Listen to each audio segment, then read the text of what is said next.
What is it about Gore Park? I mean, what is the appeal? I think a lot of interested individuals, groups have wanted to develop around Gore Park.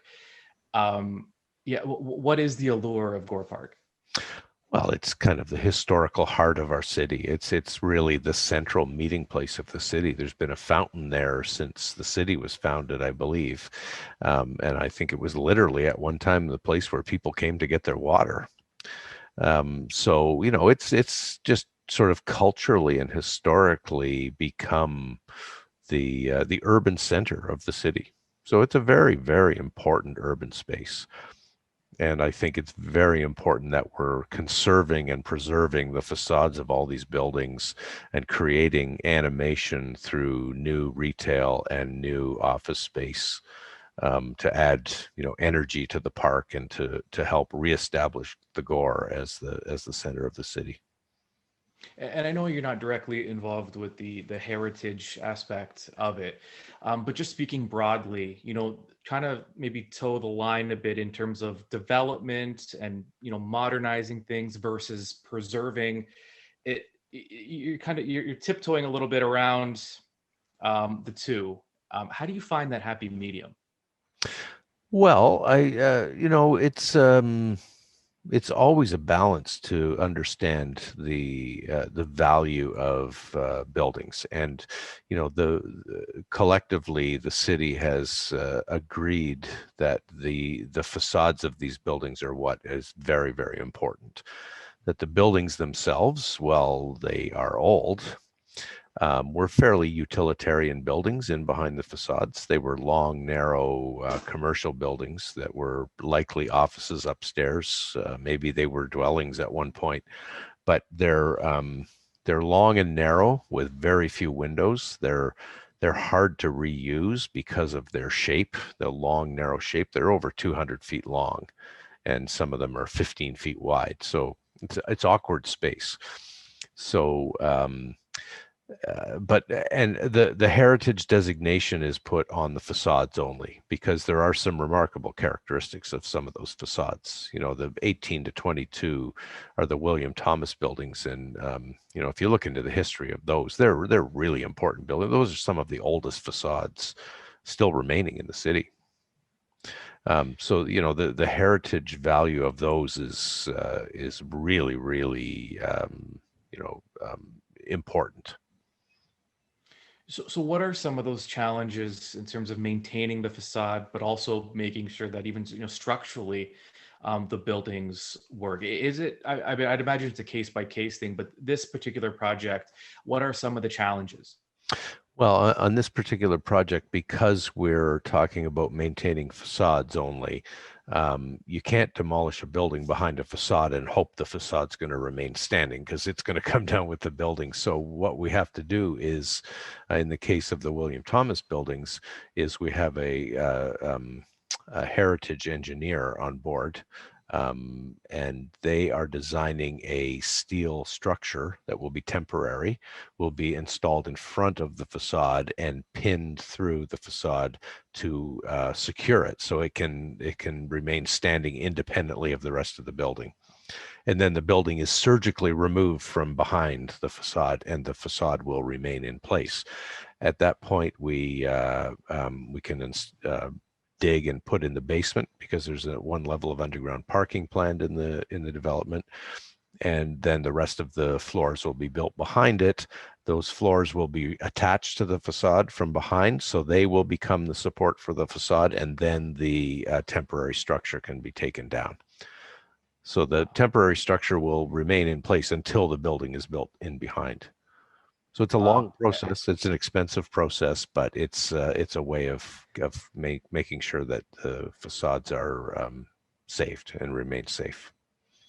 Yeah, and what can this do for actually first we should talk about the fact there's been talk about I know in the past about maybe some residential type development.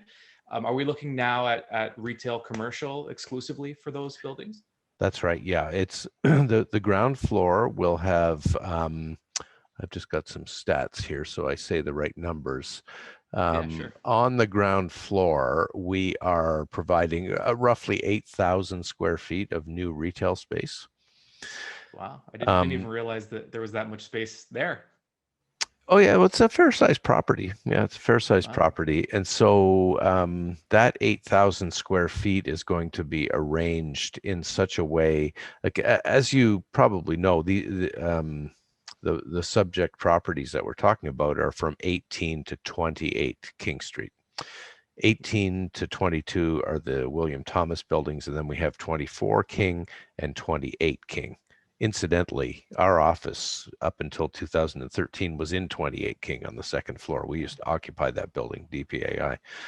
And then 30 King was previously demolished, so there's an empty lot there, a narrow empty lot beside 28 King between it and the next building. Okay. So we're going to leave that empty rather than infilling it.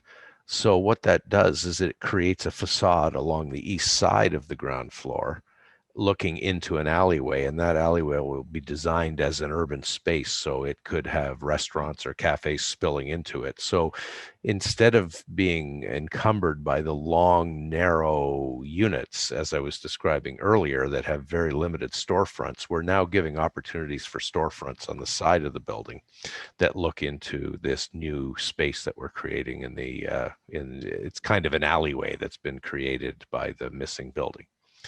In addition to Okay. that, there does exist right now in the building a courtyard in one of the buildings. So we are designing a new courtyard that comes through the entire building right down to the ground, so that when you enter the lobby, you'll be looking into a glassed-in exterior courtyard. And so some of the retail could potentially open onto that courtyard as well. So rather than relying on one 8,000 square foot tenant or two 4,000 square foot tenants, which you may or may not find easily, this space can be carved up into smaller pieces. And there's benefits in that. You get more diversity of retail offerings, smaller, more affordable spaces, so potentially would be more conducive to local businesses that were smaller, maybe smaller restaurants or cafes. So it gives a lot of opportunity and variety in how that commercial space is used. So then, in terms of revitalization, I mean, what does this do uh, prospectively to that area? Well, I mean, those retail offerings, if they're uses that are, restaurants, cafes, even shops, will attract people, will attract foot traffic, will have the opportunity to have patios spilling out. And that section of King Street has been pedestrianized now. So you could have substantial patios spilling out into the street, um, uh, also into the alleyway. So, there's nothing like patios and people gathering and people eating and drinking and socializing to bring energy to a space. So, that's a really great opportunity for the Gore to activate it and to add some energy to the public space down there. Yeah, it hasn't always been, Yeah, especially recently, a place where you'd say, "Hey, let's go hang out at Gore Park," but something like this could bring yeah, the traffic, definitely. like you mentioned. Definitely. And, in concert with other things that are happening, Effort Trust is building a new building on the corner just to the east. Lyuna is building two towers, two residential towers with new retail over at the Kresge site. So there's going to be a lot of new activity surrounding the Gore. Also with, with the Connaught development. There's just going to be so much more energy spilling into the Gore. That's what you need to make a public space successful, is that kind of energy and that kind of activity and activation. All right, David, you explained it in a way that even I could understand. So I appreciate. I was worried coming into it, but I It's appreciate it. It's exciting. I mean, I'm excited to see what comes of this. it's really exciting because not only the things that are happening on the Gore. I mean, we have the waterfront is underway. The new public spaces at the waterfront is under construction. Looks like we got an LRT. We finally said yes to the blast network. We've got the Hugh Peg Group revitalizing all the entertainment facilities downtown.